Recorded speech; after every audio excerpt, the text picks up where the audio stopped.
Non ti racconterò la storia di chi ha sempre voluto vivere in campagna o chi ha provato a fare un altro lavoro e si era tornato alle origini. Non ho sempre ambito a portare avanti l'azienda di famiglia. La mia storia è un po' diversa. Quando ero più giovane ho lavorato e ho studiato tanto per realizzare il mio sogno, che era una realtà molto diversa da tutto questo.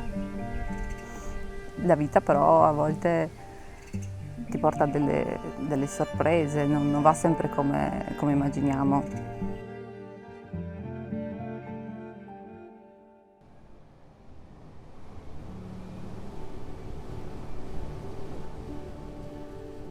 Sagrato è il più piccolo paese del Carso, 2 case, 2 famiglie, 2 aziende agricole, nient'altro. Sicuramente ho dei ricordi sicuramente molto rustici dell'infanzia. Per esempio quando c'era la neve, il paese rimaneva bloccato anche per 2 o 3 giorni, nessuno saliva a spazzare le strade, non si andava a scuola e si usava la strada principale per scenderci con la slitta. Una volta finita la strada si prendeva con la slitta l'orto dove c'era il radicchio ghiacciato e si andava via che si era velocissime.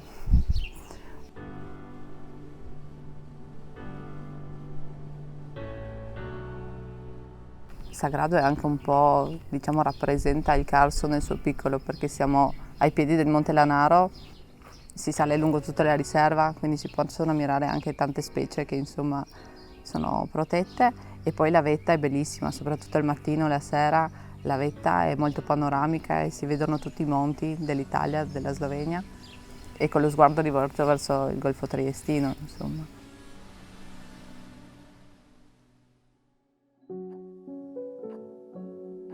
Mio papà è l'ultimo dei 3 figli e decide di portare avanti l'azienda di nonno, che era però una semplice osmizza, e la nonna vendeva il latte in città.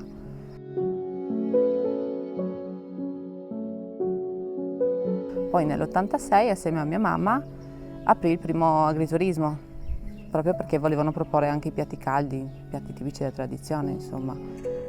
Studiavo farmacia, ero a pochi passi dalla laurea e mio papà comunque purtroppo era malato negli ultimi anni da molto. Papà ci ha lasciato che aveva solo 49 anni. Inizialmente avevamo deciso che avremmo portato avanti l'azienda ancora 1 anno o 2, tempo che avessi finito gli studi.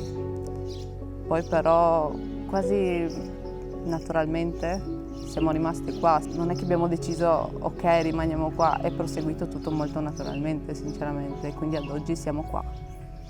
Sono qua con la mia famiglia.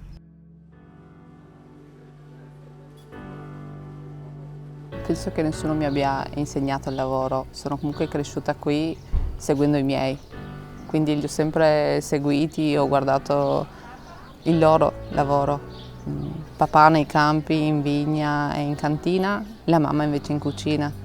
Mamma non mi ha mai insegnato a cucinare, la classica cuoca che ti dice che non sa mai il quantitativo di ingredienti quando glielo chiedi, però guardandola alla fine ho capito tutto, insomma. Se chiedi a mio figlio cosa faccio, ti risponde che sto in cucina durante il weekend, mentre durante la settimana sto sempre con gli ospiti, quindi vado a fare la colazione loro al mattino prima che a lui, quindi si arrabbia. C'è il mio compagno Albert, che mi ha sempre aiutato da quando ho iniziato con questa attività. Lui si occupa degli allevamenti, della produzione del vino, insomma dalla campagna alla cantina.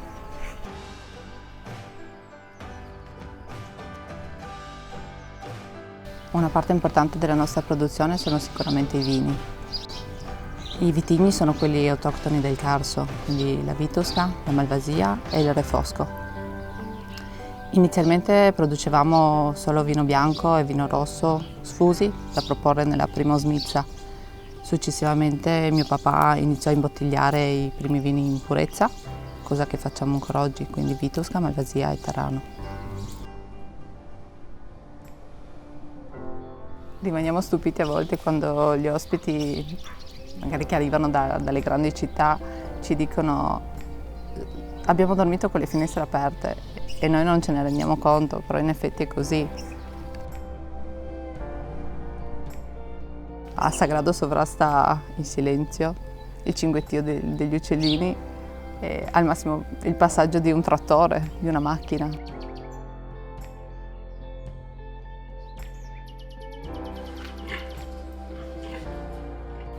A noi piace inserirli nel nostro mondo, dalle stanze che sono fatte con i materiali del Carso, dal legno alla pietra carsica, quindi vivono in un ambiente rustico nostro. Poi al mattino si trovano la colazione fatta con i nostri prodotti tipici, dal succo d'uva ai dolci fatti in casa, ai salumi, al pane. Quindi ci piace farli vivere a 360 gradi.